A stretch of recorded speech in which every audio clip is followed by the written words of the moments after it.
Good morning, everybody.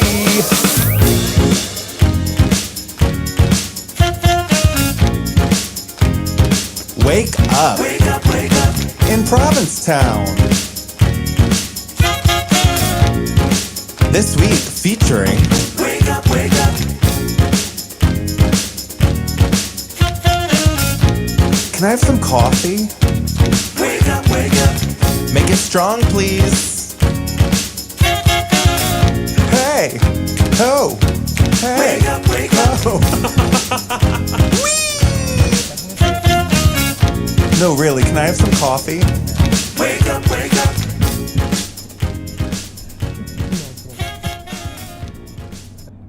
Good morning, everyone. It's Friday morning. It is September 16th. I'm excited. Good morning. Good morning. How are you? I'm really good. All right. Bob is out of town this weekend. He is at his niece's wedding, I think in Maryland or Delaware. Delaware, probably. So we have the lovely Kristen Becker joining us to co-host with me this morning. Excited to be here as Welcome. always. Yeah. Thank you. I like that we have two varying degrees of what the weather could be in New Yeah. England fall right now. I woke Could up be summer. freezing. You woke up like you're going on a Hawaiian vacation. Ugh, And I love if it. only. Yeah. We've got a really great show for you today. Bob last week sat down with Keith Hazel from Shop Therapy, so we've got an interview with him later, and we also have the cast of Schart's Creek joining us. Ooh. Yeah, really exciting That's stuff. exciting. Yeah. It has been a... Post-Labor Day is always weird in Provincetown. It, like, slows down a little, but not nearly enough, in my opinion, for me. Everyone's like, oh, aren't you so happy it's over? I'm like, It's definitely not over. No, Yeah. it is not over for a while. yeah, how's your post-Labor Day going? Pretty good, but I'm making some choices to like just work a little less if I can. There's been a lot of things going on with the house and like all the stuff, and so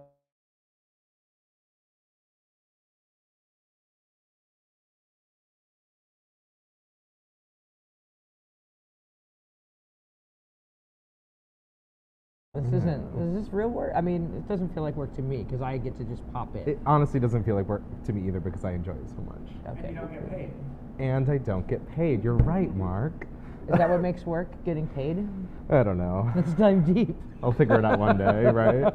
But let's talk a little about the Okay. house. All right. Oh. First, we've spoken about it a little on the show. We got to talk about it last week because you did a press release. But we've known about it for quite a bit of time. There has been a tiny whisper campaign, yes. Yeah, but we obviously, as members of the press, our journalistic integrity, we couldn't talk about it. And I appreciate that. Yeah. It's just fun to be able to tell the people you know Mhm. something fun before you tell everybody. Yeah. Right? So that has been my, stowaway. So what does this mean for Summer of Sass? What is the vision looking? What does it look like moving forward? Figuring it out. No. Yeah. It looks like we're going to be able to, Ethan's going to have a real nice winter home. We love that. It looks like we'll probably be able to scale double our size by next summer and then probably another doubling. So we'll probably go from we had 3 this year to 6 or 8 next year, and then we'll go to 12 the following year. Mm-hmm. And then everyone will be on property, which is a nice thing because so far I've never had a situation where all the participants are in the same space. Mhm. So the sense of community that will be built. And it means I got to raise a bunch of money, which blew my mind, but that's where I am again. Yeah, it's one of those things where it's like we raised so much money that we now have to raise more money. Yeah, I had a vision of like a 2-bedroom cottage, right? Cute, so cute. Yeah, 4 kids, whatever. And now we're like, oh no, this is actually a mansion. Yeah. And it must be maintained as such. Mhm. And so now we are back to that. Give us your money, please, and thank you. Yeah. In a sustaining manner. We love that. That's cute. No, it's definitely one of those things that like as the scope got bigger, the scope then gets even bigger. Yeah, no, it's larger than anything I had ever anticipated, and I'm super grateful, and it's going to be super fun and exciting, and we're going to have fun events there, and like low-key, there will be no jock straps, but there will be... Ethan? Listen. Well, actually, I'm not here to police your body, sir. Your body, your rules. They won't be on the lawn. Okay, That I okay. can say with confidence. I love that. But well, again, congratulations. Thank This is you. really special. Provincetown has a legacy of being a safe haven for queer people to be able to come to get away from environments that aren't healthy for them, and you're able to kind of live your true self And it's incredible that you're able to kind of provide that for so many people. Well, with the help of someone else's lots of money. And I think that this is like, if anything, I hope that every creative in this town is like, oh, I have an idea. And then, because the truth is the wealth isn't going to stop coming. Mm-hmm. So now we just have to give them interesting things to do with their money. Because I think that's the perfect marriage of what's happening when you look at wage disparity. You look at like the creatives in this town and you look at the money that's coming in. Well, the perfect marriage is like, well, go pick their pockets. Right. No. And use that money for something that benefits the community. Right. I kind of don't understand why more things like this don't happen more often. I'm not exactly sure who the anonymous benefactor was. Yeah, no, that's the joy of it. But- Anonymity. But it's And anonymity. but it like so many people come here and call it their happy place, and what is it that makes it your happy place? Is it your property value, or is it the culture and community here? And if you have the wherewithal and the funds and the freedom to support that with money, do that. Well, yeah, and I think this is a really great example of people who are not only, have the money, but are also saying, oh, that's a good idea here. Mm-hmm. Go with that. Because obviously I don't work well for other people. Mm-hmm. So, it kind of has to be a trusting that the people who know this community know what it needs. And I feel like, but not that I've ever had millions to give away, but I've never gone on vacation and really been like, oh, I wonder how I can change the culture of this area, right? Right. But I think that in this economy of like second home ownership and people who like want to participate, well, then it is more than showing up for 6 weeks. And it is more than writing one check at the end of the year to save you on taxes, right? So like find the people in this community that are doing the work and give them the money. Mm-hmm. And then you look better. Right. And then we hate you less. I'm kidding. We don't hate you. And it is one of those things, like, the queer community is so varied in experience, and I feel like a lot of a specific type of group within the queer community that we feel like we've crossed the finish line of, like, as a white gay man, I feel so safe. I feel like I've reached this point in my life where I feel safe. I'm financially stable, but it's this idea of it's this idea of like looking over your shoulder and making sure everyone else crosses the finish line with you. Someone asked me, they're like, there's so many people in P-Town that volunteer. And I was like, yeah, this is where activists go to retire, right? And I think that's very true. And so there is a core of activism here, but it's people who have already fought the fight for a long, long time. And it's okay if they don't want to. Oh, totally. But there is a melding of younger energy and, getting that energy into town through things like SAS and through just having younger queers be here, take the wisdom and the pocketbooks of the people who have come before them and then implement that change in the community, right? Yeah. Sorry, did I stopped when you were in the middle of No, I love that. not at all listening to a thing I was saying. I'm gonna kill you. Speaking of raising lots of money, I love the way you did it like there was a teleprompter. That was my favorite. Like there is a teleprompter. It's just right here. Last weekend was the 35th annual Swim for Life. Ooh. It featured 266 swimmers, 80 kayaks, 6 walkers, and 20 people swimming in place. I didn't realize that. Wait, what? Right. Swimming in, like, with an ankle? Like, did their partner just hold them as a like a lap pool? I didn't know that was an option. That would work well for me. I'm a person who, I always say this and people are like, oh, that's not a big deal. I'm terrified of water and, like, the ocean and the deep. That's why you should be. Exactly. And people always, like, kind of underestimate the actual fear of that. Like, I was with my friend Sonny, and he has a kayak, and we, like, got in. I was like, oh, let's go in for a minute. And we like, get out there, and he's like, how far do you want to go? And I was like, this is far enough. Yeah. And he's like, how about we go over there? I'm like, no. I was like, and I'm, like, starting to, like, try and steer us back to shore, because now I don't trust him. And I'm like, but swimming for,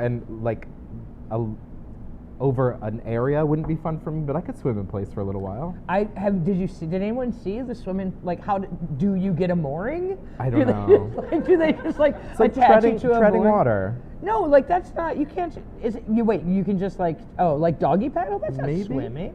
Maybe? I need more information about swimming in place. I imagine it's people who wanted to be involved, but maybe because of they no, couldn't I understand physically, who it is. I Yeah. want the logistical Right. application of Right. how you do it, because that to me sounds hilarious. Yeah. It must be at the finish line. I'm assuming it's at the finish Yeah. line, but there's got to be, like, I guess maybe you're doggy paddling the whole time, but I would prefer to see full strokes with a lot of resistance. I would just like you to just be constantly giving it your all. Just like pantomiming swimming. No, like swimming, but not going anywhere. I would be like, Honestly, that's a great fundraiser. Has Yeah. anyone had a dance-off yet? ooh. Summer Sass fundraiser. Let's we do need a it. dance-off. Yeah. Last person to drop. But Swim for Life was a Wins huge a success. They raised room? $200,000. Wow, that's a lot of money Yeah. in one event. And it supports so many things around town. I think there's 11 charities that it supports. So congratulations to everyone involved. Yeah. What did you get up to this week? Anything fun? Panic. Right. What can I tell you? Just like existential dread. I haven't done anything fun in years. I always do something. I mean, I was out at Race Point. You know, I don't know.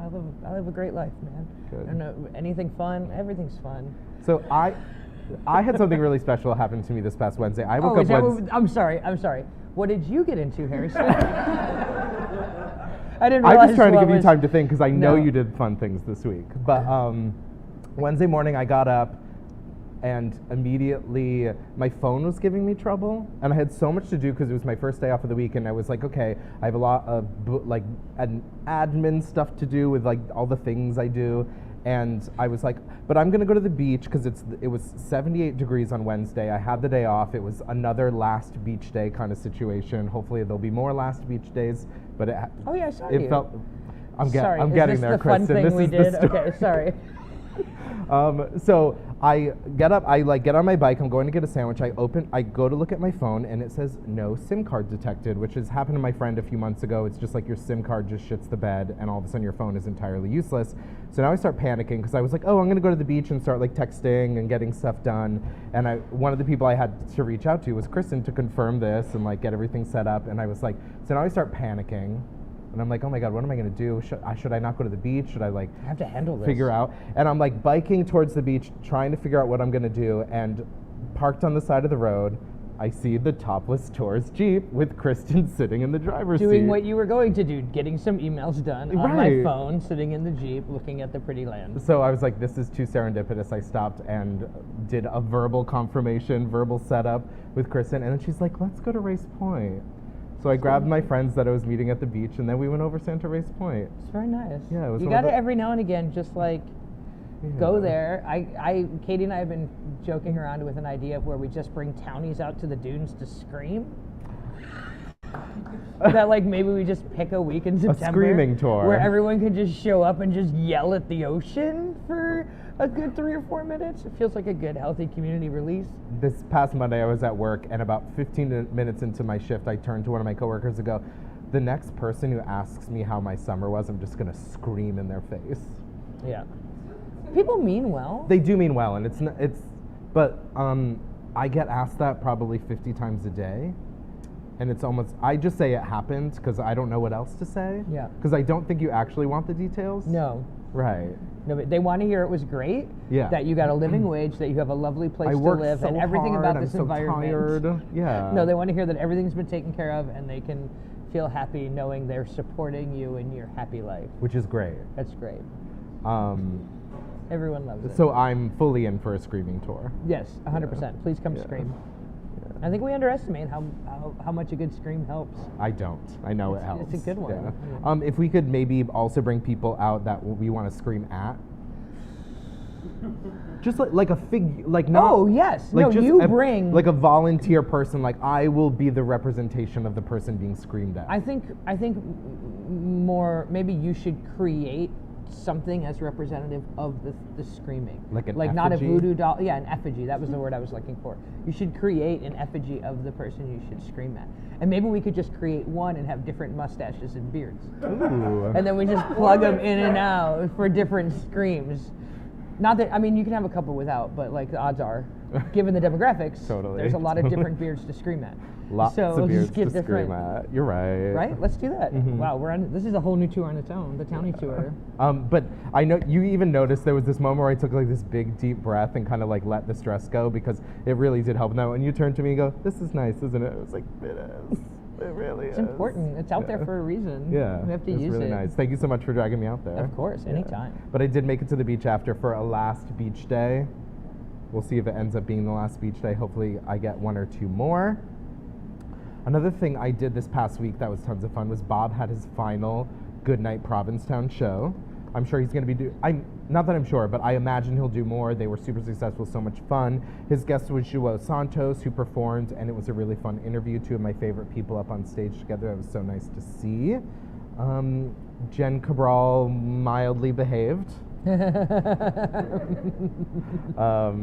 it was great. She was great. The Emmys were also this past Monday, which was weird. They're usually on Sundays, but for some reason they moved to Monday because of football, which seems homophobic to me, Excuse me? to move an awards show Well, for a football game. I think to not move an award show for a football game is a little homophobic. I think the if football you game ask should have me. moved. I think you're wrong. Do you want to arm wrestle? that wouldn't be my tiebreaker of choice. Can we solve the battle of the sexes with one arm wrestle? I love it. Go Bills. My team won, so I'm happy. Oh, that's great. I don't think the Patriots won. Is that your team? Hey. Where are we? If you're, that's not how it works. If you're looking for a fan base to join, I can recruit you into Bills Nation. Bills Mafia. Bills Mafia? No, Pats Nation. Oh, No. I don't know the lingo, clearly. No, we're old school. We like to keep it when you're mafia, you're family. You know what I mean? That's how we do it in Okay. Buffalo. So if you want to join, you can. Perfect. I'll sponsor you. You just have to eat chicken wings. No I'm hands. in. Sounds No messy. hands. Use your tongue. Okay. That sounds messy. You can do it. But P-Town You're got a right. mention at the Emmys. Did you see? Oh, did I ever? Yes. Yeah. How could I have missed it? So our beloved Murray Bartlett won for Best Supporting Actor in a limited series, and his speech was incredible. He looked super phenomenal, but he did thank his P-Town family and that he loves us. And honestly, your P-Town family loves you right back. He was on our show. He was on our 1-year anniversary show last July, and it was the day that White Lotus was set to premiere. And because Murray was going to be on the show, he added his visit to Wake Up in Provincetown to his like press tour list, and we got like the full, like, apparently when people go, you get like a presser, Oh yeah. and you get like all the this things. stuff, and they sent the entire show for us to watch. Bob basically once you open it, that's where you have to watch it. Oh yeah. And Bob like got the email on his phone. He's like, "Oh, what's this?" and opened it on his phone. So him and Peter had to like huddle around his phone and Oh my watch God. it. Which, but they watched it. They said it was phenomenal. And the day before it even premiered on our show, Bob said that he was calling it. Murray was going to win an Emmy for this before the show even was released. So he wasn't basing it on anyone else's take on it, anyone else's critique, and it came to fruition. Wow. Yeah. It's impressive, right? It's pretty impressive. Yeah. I hope Bob picks me to win something soon. I was trying to figure out like how we could move this into like could Hollywood execs send things to Bob so they know how much to invest in marketing Right. for Or like future projects. you don't win an Emmy unless you're on Wake Up in Provincetown. That's another angle that I didn't think of. Yeah, You're right. That right. would work too. Yeah. So I'm gonna get an Emmy. Yeah. Sweet. Okay. I'm into Cool. it. Great. Good to know. Good to know. It was kind of a groundbreaking night at the Emmys. So many black women won, which I thought was really incredible. Zendaya won her second Emmy. She's the first black woman to win twice in the category, and I think third black woman to win that category at all. Quinta Brunson won, which was kind of had a little bit of like controversy in it. Because white guys were white guying around her. Yes. No, I'm sorry. Is No, that what yes, happened? that though? is But exactly what okay, happened. So Will Arnett and Jimmy Kimmel presented the award, and their bit was that Jimmy Kimmel had been nominated so many times but never won, so that he was upset and had been drinking all day to kind of like numb the pain, and he had passed out. So Will Arnett dragged him out, and Will Arnett did the whole bit while he was passed out next to the microphone. And then when they announced the winner, she came up and kind of was like, there was like this little tinge of, you could tell her being like, get up, please leave, because she was like, Jimmy, I won. Yeah, Jimmy. yeah. But he really committed to the bit and laid there, and a lot of people were fairly upset that it kind of took away from her moment. It was their first Emmy win. In the post press conference, she kind of was like, I just felt joy. She'd worked with Jimmy before, and she's like, I have no ill feelings towards Jimmy. She actually appeared on his late night show this past week, in which she interrupted his opening monologue.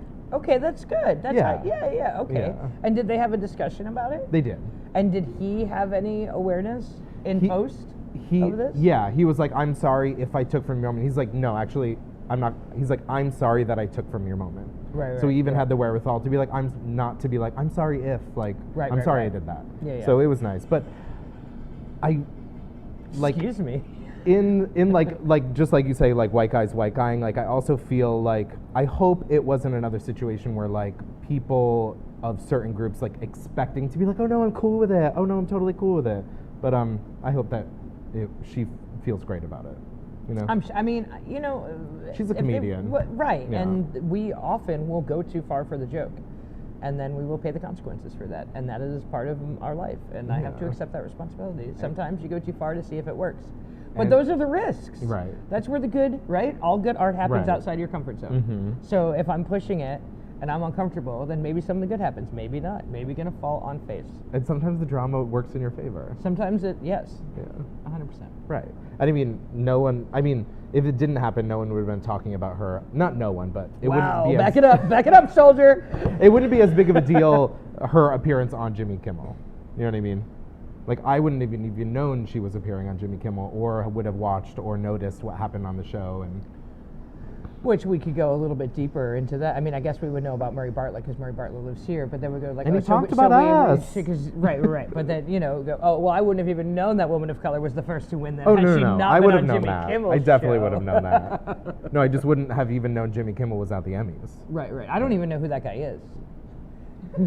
Who's Jimmy Kimmel? Oh my god. Speaking of comedy, I love these lazy transitions. Transitions? Yeah. But SNL announced new cast members for the upcoming season.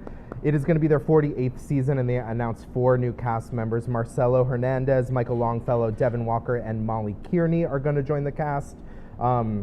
This announcement includes the first out non-binary actor in Molly Kearney. They've been seen in Amazon's League of Their Own and also Disney Plus's The Mighty Ducks. SNL is kind of always has made strides to be more inclusive. They actually included the first out person on network television when they added Terry Sweeney to the cast in 1985. Yeah, exciting stuff. Yeah, it'll be fun. They did kind of, the producers kind of did lament the fact that they're like, this is going to be a transition year because a lot of people left last season. A ton of people left. Yeah, that were like staples. All the seniors for years. graduated. Right. So they're like, this is a building year. It's going to be finding out how people work together, figuring out new characters that people can fall in love with. But I mean, I'm excited to see it. I'm Yeah. stoked. There are definitely some big holes to fill, though. Mhm. Yeah.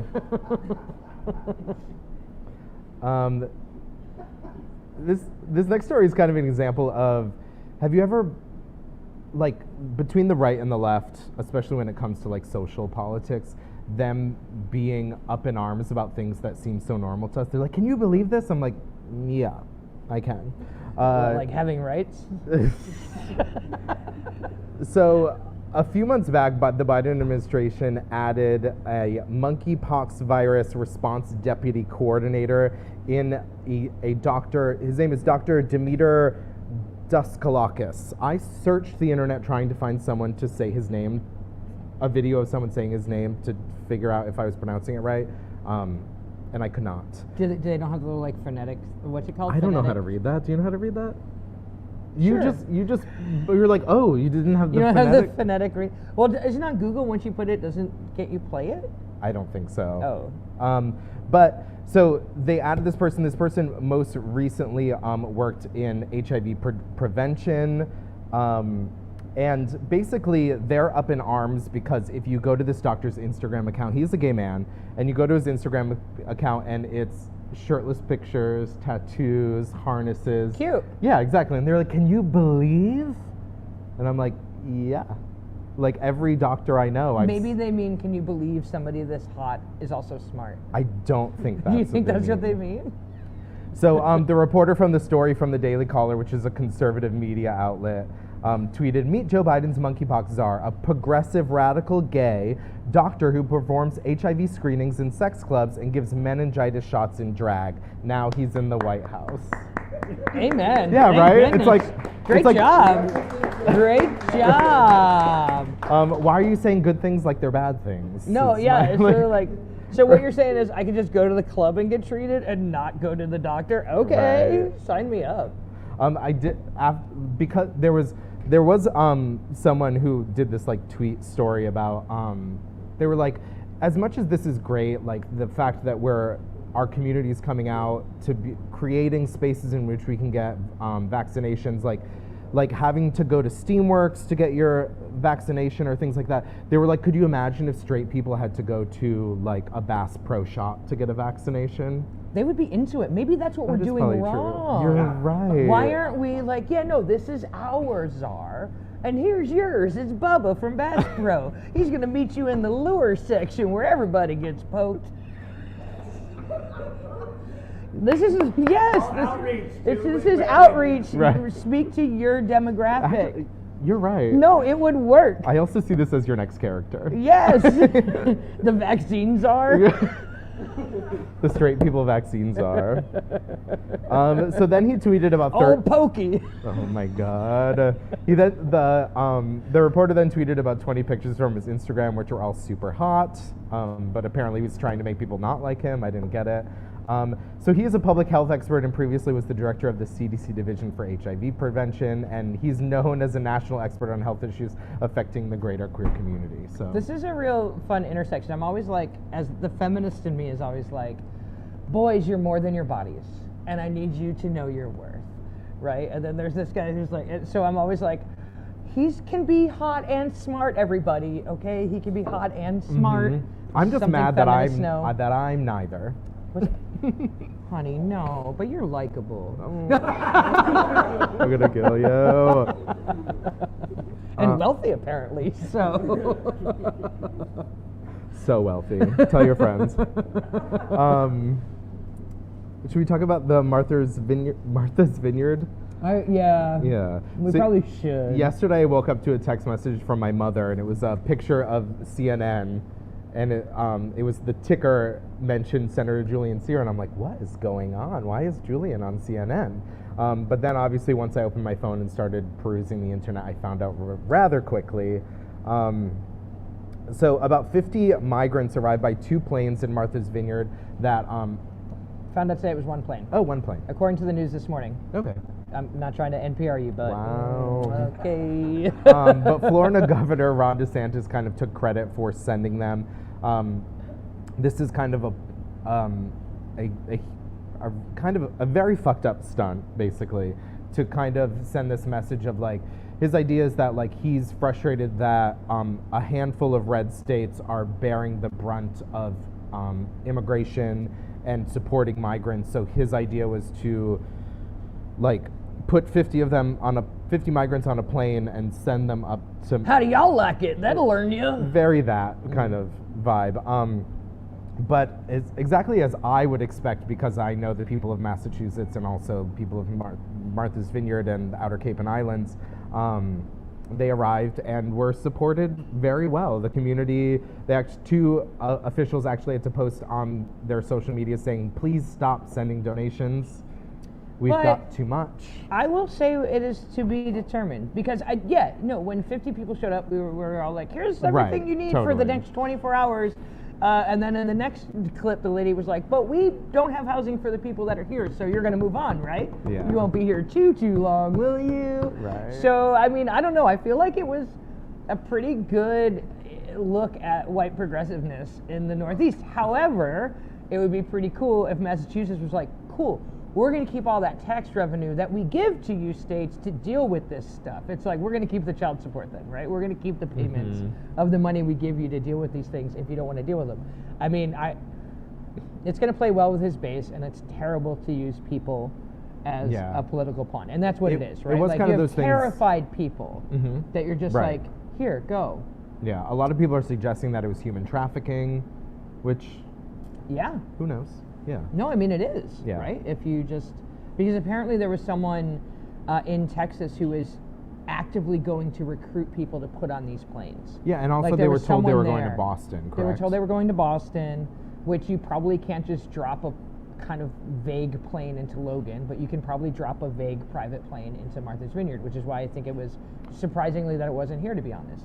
Like, you know, that it was just somewhere where you could, we could actually get a small plane and kind of under the radar, and then by the time you figure out what's happening, they're already on your land and your responsibility. And, Right.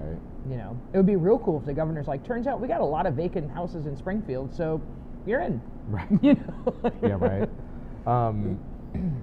Yeah, it was one of those things that, like, no matter our response, like, it's going to point out the glaring issues Yes. with how this all works.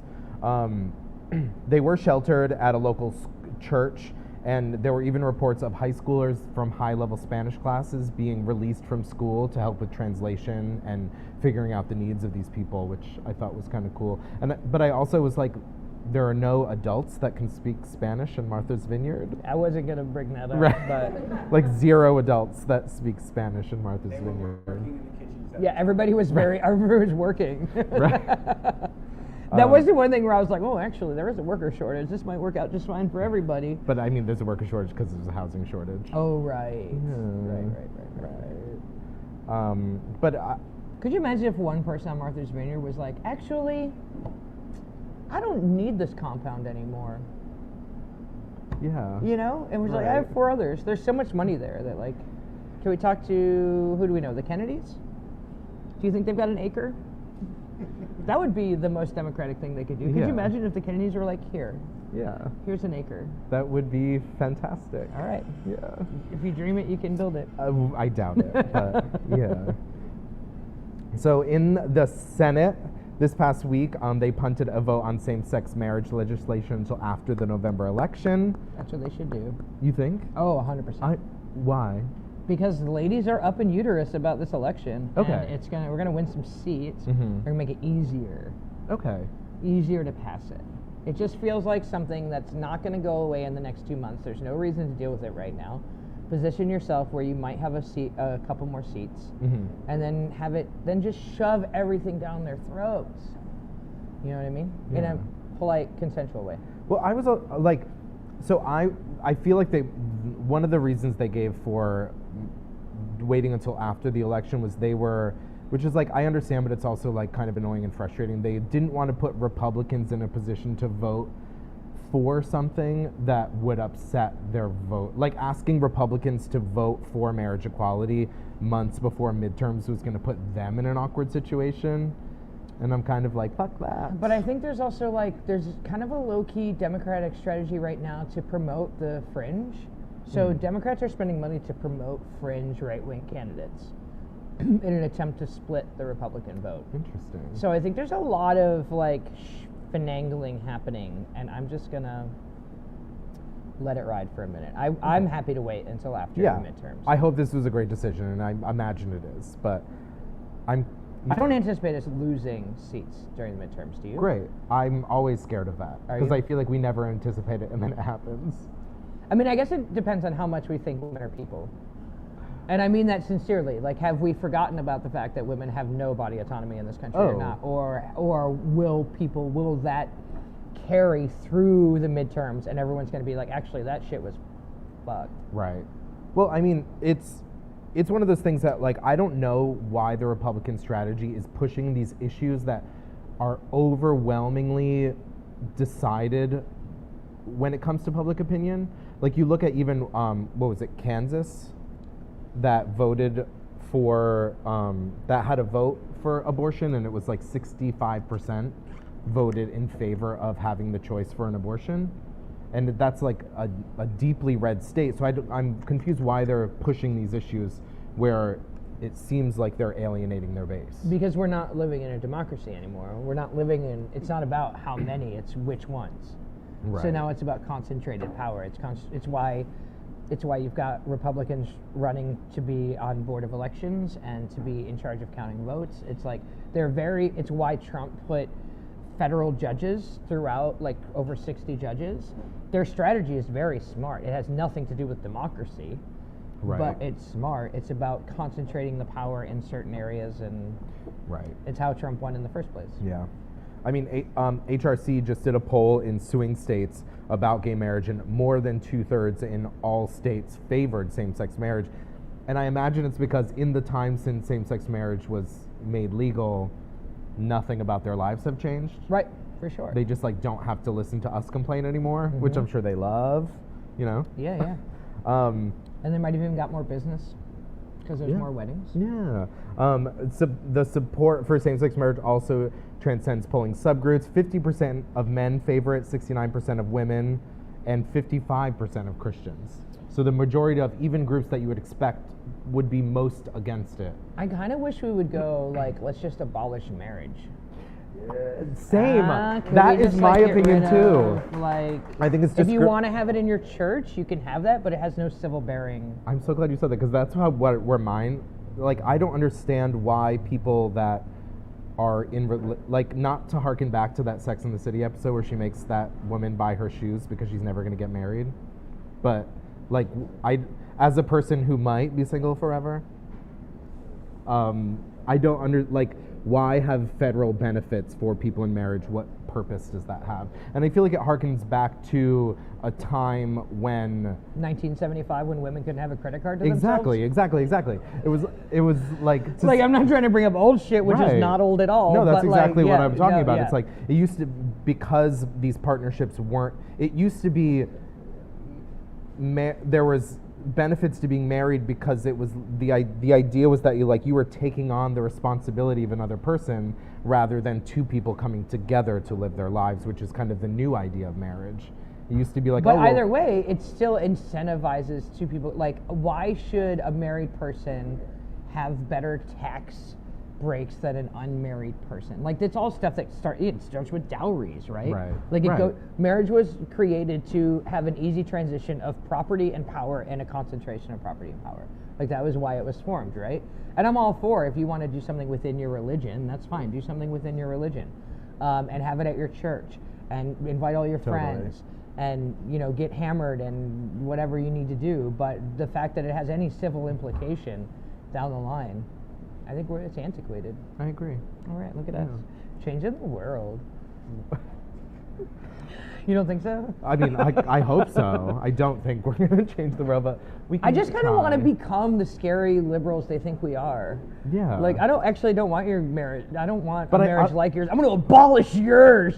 Yeah, I also feel like, I sometimes feel like you go like, when one goes so far left, you almost like circle back, and then the people that were so far against you are kind of like, wait a second, you're No, right. there's definitely, that's the whole yoga community is so far left, they're right? Mm-hmm. Like, of like the whole spirituality realm of like no vax and like all of it, you've gone so far left, you're a little bit right. Mm-hmm. And I don't know. I would just like to abolish marriage. So I love that. Let's do it. let's just lean into the worst fears of us. You should be afraid. I'll give you something to be afraid of. Yeah. Let's visit with Bob and Keith Hazel from Shop Therapy. Bob hung out with Keith over at Shop Therapy last week, and he took a little video of it. Check it out.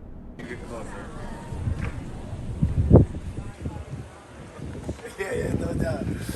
Hey you guys, good morning everybody. I'm here at one of the most colorful and iconic locations in all of Provincetown. This is Shop Therapy, and this is Keith Hazel, whose family has been running this place for 48 years.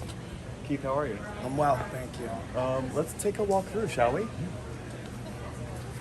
So, your dad opened the store, Ronnie. Yes, early 70s. Yeah. And What inspired them to, I mean, this is the kookiest place on earth. well, I believe my father started selling jewelry in Compton, LA back in the early 70s with my mother. He met someone, and through that person, people who know them as Scrimshaw, and I believe the shops aren't here anymore, but he came to work for him one summer and never left. Gotcha. Yeah. And you're not even old enough to. I mean, this store is older than you. Yes, it is. It is. So you grew up here. I'm a summer kid, yes. I'm a summer kid. I've been summering here for my whole life, probably before I was even born. And how many siblings do you have? I have one. And your brother runs the shops in Northampton. You Yes, said, yes, right? yes. We've been in Northampton for about probably almost 15 years now. Yeah. And at one point you said the Empire included adult bookstores. We had an adult bookstore in Calexico, California. We also were in Brooklyn for 23 years. We're from Brooklyn. We hail from Brooklyn. Is that accent? Yes, sir. Yes, sir. And so what keeps you wanting to stay in the family business?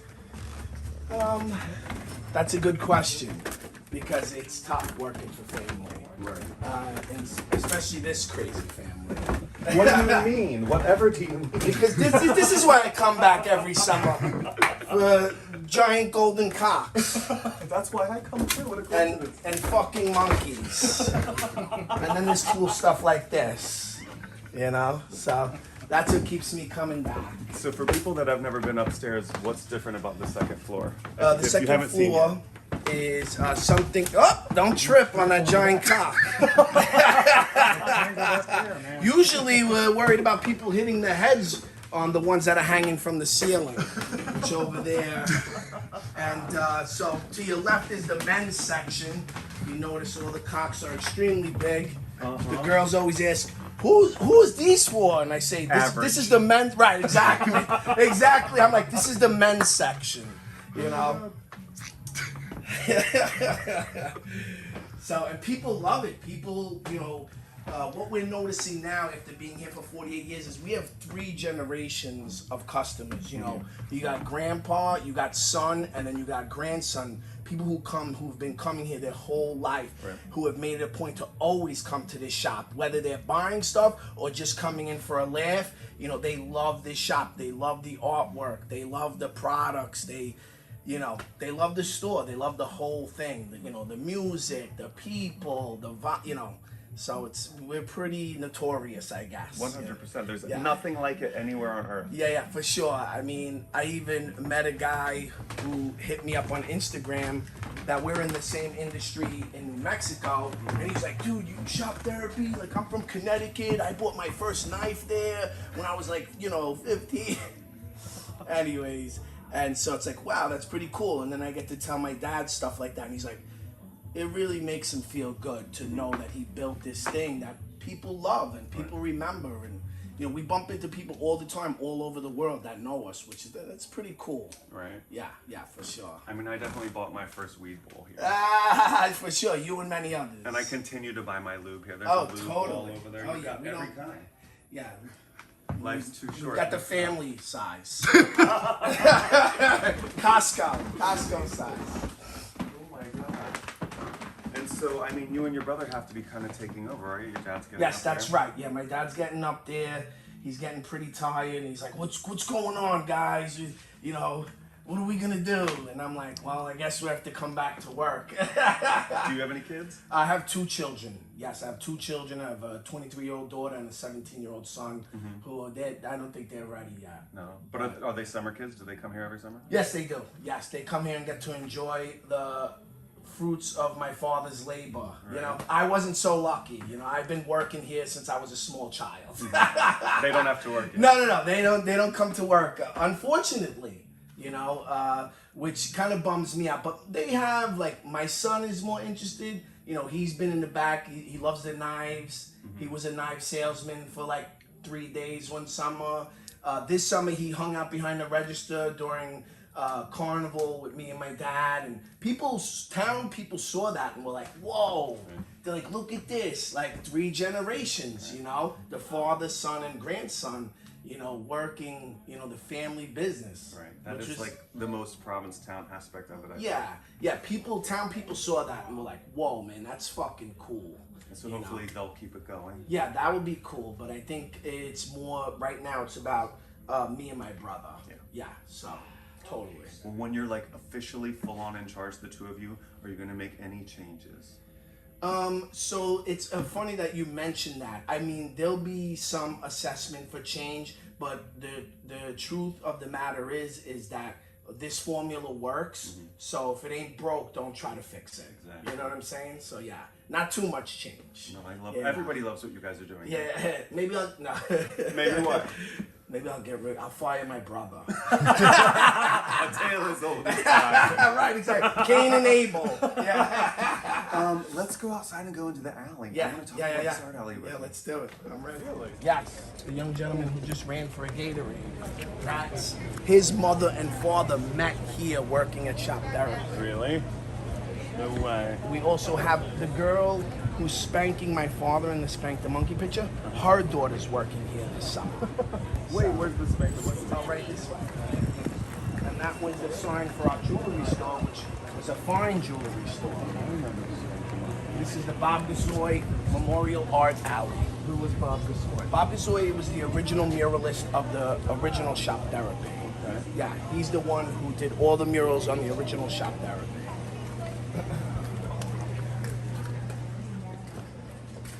This is open. You can come down this alley any time of day. Any right? time of day or night. The lights turn on at 8:45. There is a bit of darkness, and it's funny because people still come down here and they turn on their cell phone lights, and they're like, I'm like, if you wait like 10 minutes, the lights will be on, you know. And this is a Bob Gasoy original from the original Shop Therapy building, the Meat Rack Garden of Delight. You know, that's a Provincetown thing. If anybody knows about the Meat Rack. I've heard. Yeah, I've heard. Kind of like the Dick Doc, but different. I guess that's where you pick them up and then you take them down to the Dick Doc to finish them off. You know? So this is another. All these were cut to size and then reapplied onto here by another famous muralist, Arnie Charnick. So a lot of people know who that is. And yeah. You don't think about. And then there's these here. This is all from the original building. All this stuff here. Here's the Spank the Monkey. This is the first mural of that. And this is Sarah Butnick, which one of her daughters has been working here all summer. Really? Yeah. There's another sign. Oh. Yeah. That's not the original sign. But she's part of the family. Oh, big time. So. A lot of Alice in Wonderland imagery. Right? Well, we're big into Alice in Wonderland. We love psychedelics in the Hazel family.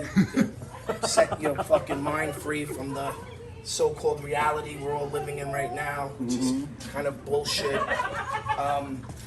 It kind of sucks. So if you want to get away, psychedelics will help you do that.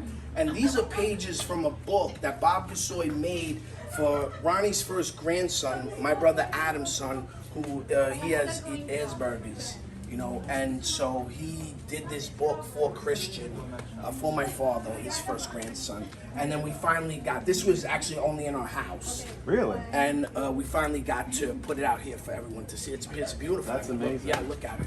It's so cool. People love this, you know. And then Arnie has, see here. Oh. Yeah. So your family owns it, so we don't have to worry about it going away, right? No, definitely not. Definitely not. Oh, look, that's me. Right here? Yeah, that's me. And all these faces are people. That's Betsy. She worked for us in the 80s. That's Lauren Jello, one of my father's girlfriends. That's my Aunt Donna. I mean, all these people have something to do with the history of Shop Therapy, you know, which is really cool that Bob was able to incorporate that. Because I mean, you know, like little by little we see pieces of Provincetown going away, and it's Yes. nice to know that some things might be able to stay. Totally, and I'm sure, you know, my father's all about that. He's been here since the early 70s, and he's seen all the changes, and then has to, you know, work around that, but also likes to, you know, keep things, I guess, traditional.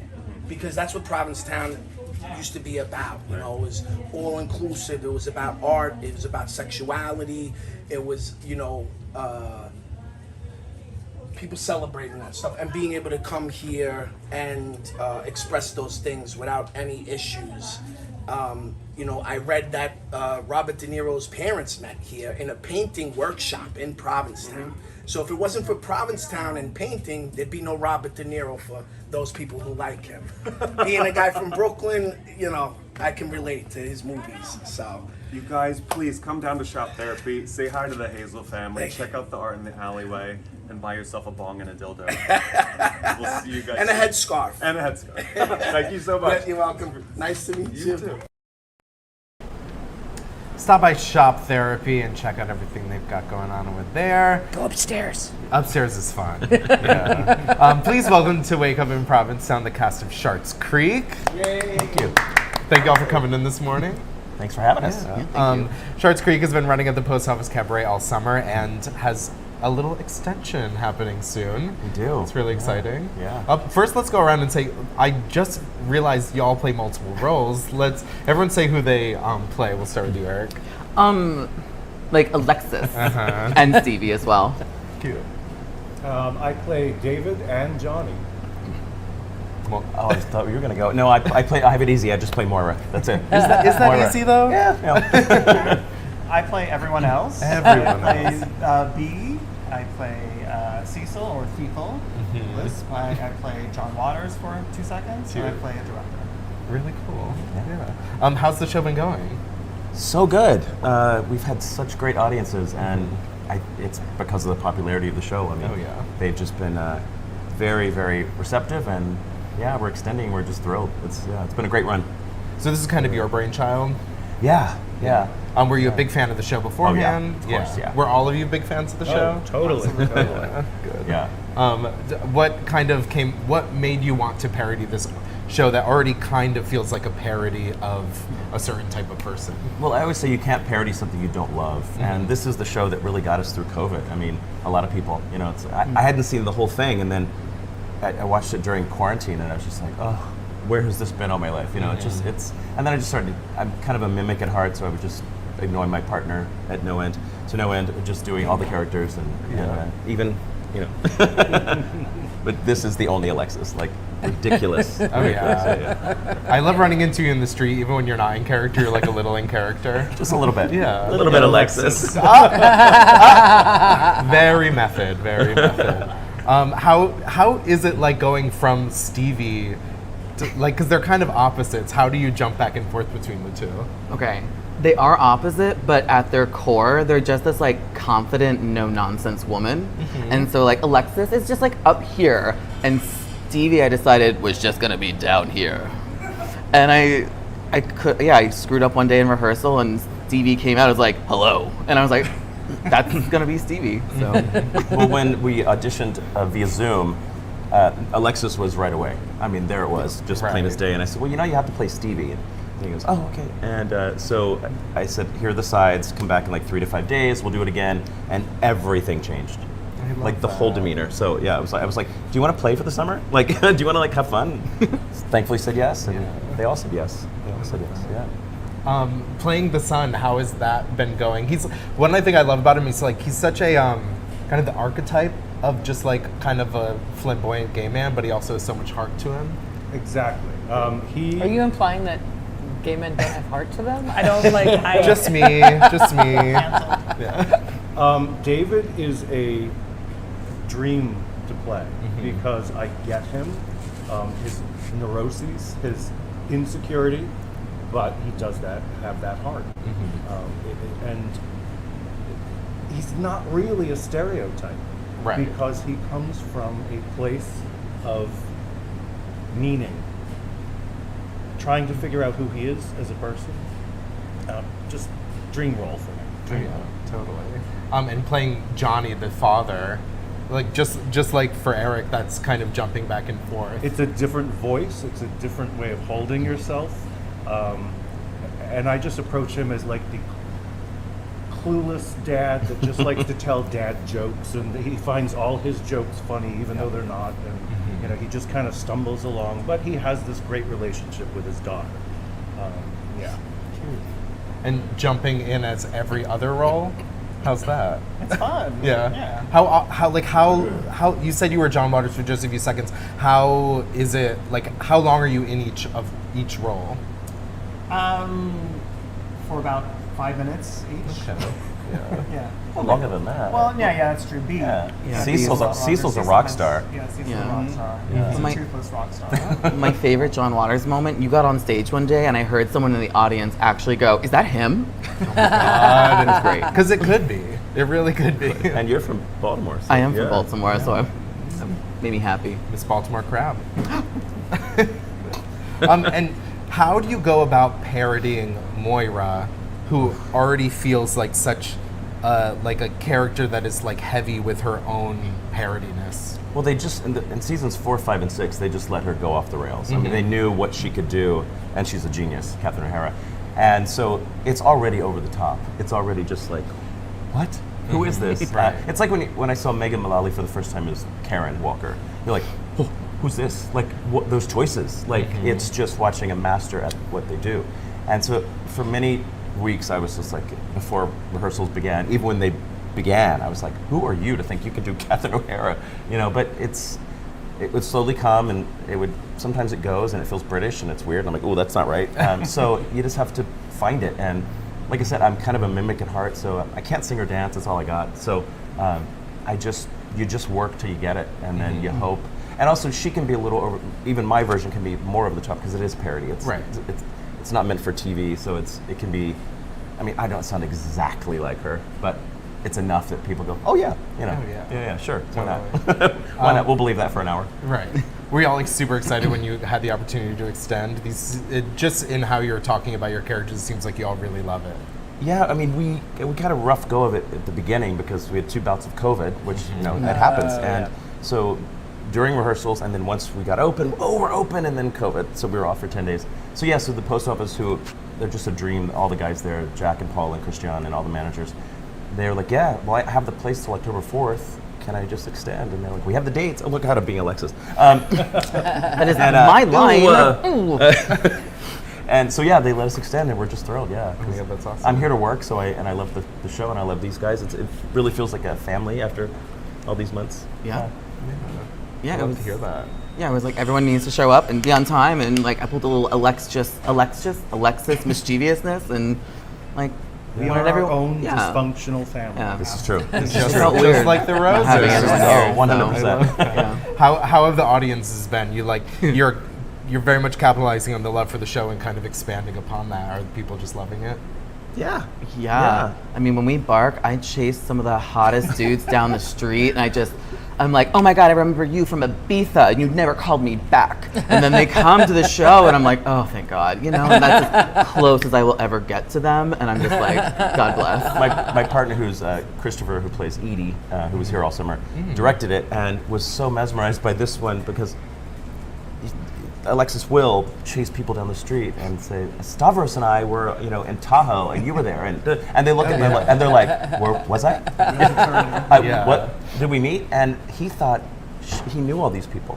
I said, no, this is improv. Right. This is pure improv. And he was like, oh my God, that's brilliant.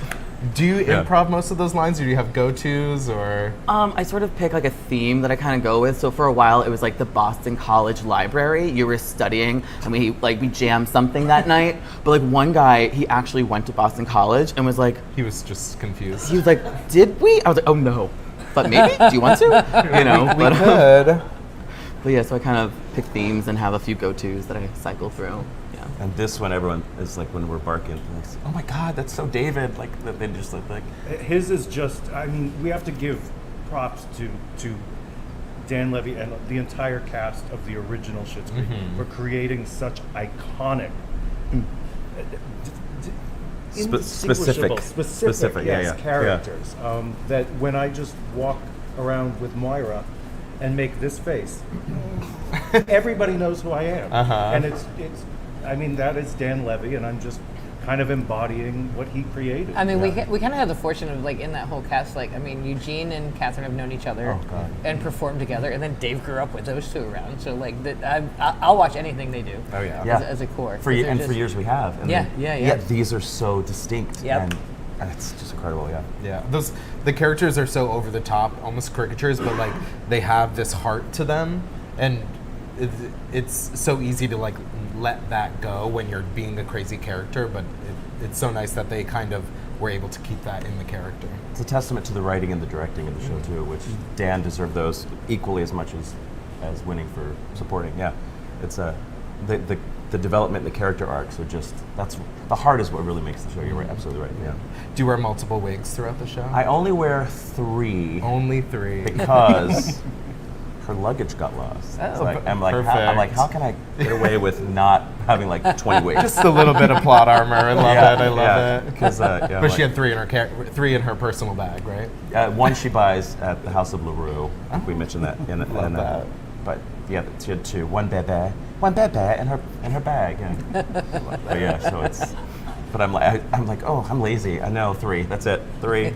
But lots of hats and accessories and stuff.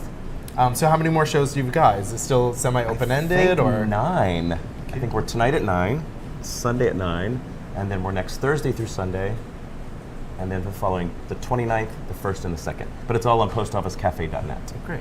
Yeah. So to scoop up tickets, go to postofficecafe.net, search Schart's Creek, and get some tickets. Yeah. Hey. Your show's a little later in the evening, right? We were 10. We've moved to 9. Oh, that's great. Since off season, so yeah, we get out earlier. I'm sure y'all love that. We were getting out of the theater at like 11:45, almost midnight. Just in time to make it to A House. Or Shipwreck. Or Shipwreck. Well, thanks so much for coming in this morning. Thank you. I'm going to be sure to check it out. I'm so happy you got extended because now I'll have time to see it. Yay, Townie Summer. We love that. Summer. Thank you so much, Kristen, for coming in to happy fill to in be for here Bob. anytime. Big shoes to fill. I love it. Thank you to all our viewers and also our sponsors, The Red Inn, Cafe Heaven, Be Well Cannabis, the Adam Howard Metal Workshop, Project Valor Sailing, Crown and Anchor, Provincetown Brewing Company. Yeah. Thanks for waking up in Provincetown, wherever you are. We'll see you Good morning, everybody.